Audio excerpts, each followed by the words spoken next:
മനീഷ് മഹിപാൽ വിവരങ്ങളുമായി ചേരുകയാണ്. മനീഷ്, നാടിനെ നടുക്കിയ കൊലപാതകമാണ്. കുട്ടികളാണ്, 13, 14 വയസ്സുള്ള കുട്ടികളാണ് ഇതിന് പിന്നിൽ എന്നത്, ഒരു പെൺകുട്ടി ഉൾപ്പെടെ ഇതിന് പിന്നിൽ എന്നത് ഞെട്ടിക്കുന്ന കാര്യമാണ്. അതിന്റെ കൂടുതൽ വിശദാംശങ്ങളാണ് പോലീസ് ഇപ്പോൾ വ്യക്തമാക്കിയത്. ഒന്ന്, ഈ പെൺകുട്ടി തന്നോട് വയോധികൻ മോശമായി പെരുമാറി എന്ന് പറയുന്നു. രണ്ടാമത്തേത്, പണവും സ്വർണവും കവർന്നിട്ടുണ്ട്, അതുകൊണ്ട് തന്നെ സാമ്പത്തിക താല്പര്യവും പറയുന്നു. പോലീസിന്റെ അന്വേഷണം ഏത് വഴിക്കാണ്?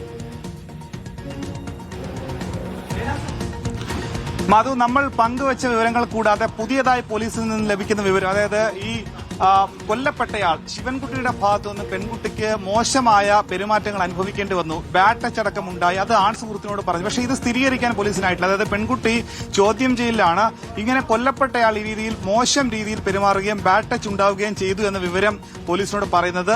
ഈ വിവരം തന്റെ ആൺ സുഹൃത്തിനോടും പറഞ്ഞിരുന്നു. ഒരു കൊലപാതകത്തിന് ഇതുകൂടി കാരണമായിരുന്നു, ഒരു പ്രേരണയായിരുന്നു. പക്ഷേ ഇത് മാത്രമല്ല ഘടകമായി മാറിയത്. ഒപ്പം തന്നെ രണ്ട് കാര്യങ്ങളുണ്ട്. ഒന്ന്, ഈ രീതിയിൽ മോശമായി പെരുമാറിയതിന് തെളിവുകളില്ല. ഒന്നെങ്കിൽ പെൺകുട്ടി കളവ് പറയുന്നു, അല്ലെങ്കിൽ പെൺകുട്ടി പറയുന്നത് ശരിയാണ്. അത് അന്വേഷണത്തിൽ മാത്രമേ അത്തരം കാര്യങ്ങൾക്ക് തെളിവ് അല്ലെങ്കിൽ അത് വ്യക്തത വരികയുള്ളൂ.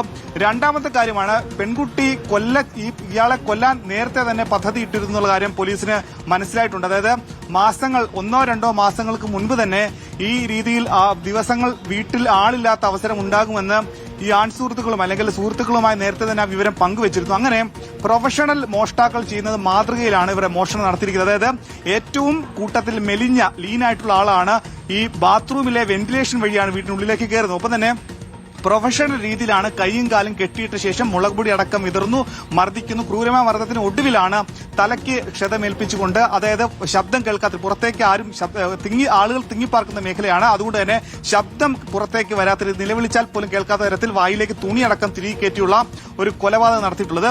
പ്രധാനമായും പോലീസ് മനസ്സിലാക്കുന്നത് ഇതിൽ പെൺകുട്ടിക്ക് അല്ലെങ്കിൽ ഈ സുഹൃത്തുക്കൾക്ക് ആഡംബര ബൈക്കും ഒപ്പം തന്നെ ഐഫോണും വേണം എന്നുള്ള ആവശ്യമുണ്ടായിരുന്നു. അതിനുവേണ്ടി ഈ പണം അപഹരിച്ച്, ഈ സ്വർണം അപഹരിച്ചത് വിറ്റ് പണമാക്കുക എന്നുള്ളത് ഏറ്റവും പ്രധാനപ്പെട്ട ആവശ്യമായിരുന്നു.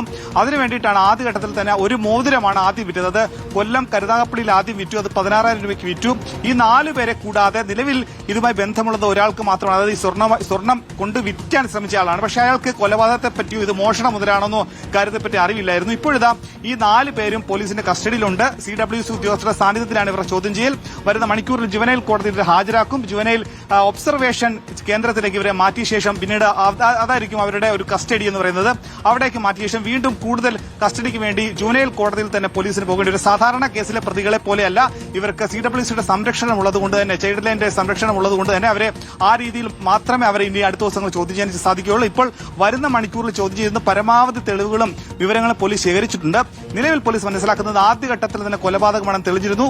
ഈ 13 വയസ്സുകാരിക്ക് ഇതിൽ പങ്കുണ്ടെന്ന് പോലീസിന് വ്യക്തമായിരുന്നു. ആദ്യഘട്ട ചോദ്യം തന്നെ പെൺകുട്ടി കാര്യങ്ങൾ പറഞ്ഞിരുന്നു. പക്ഷേ പെൺകുട്ടി പറയുന്ന കാര്യങ്ങളിൽ പരസ്പര വിരുദ്ധത വന്നതാണ് പോലീസിന് ആദ്യഘട്ടത്തിൽ ആശയക്കുഴപ്പം ഉണ്ടാക്കിയത്. പക്ഷേ ഇപ്പോഴിതാ ഈ കൊലപാതകത്തിന്റെ ചുരുൾ മുഴുവൻ അഴിഞ്ഞിരിക്കുകയാണ്.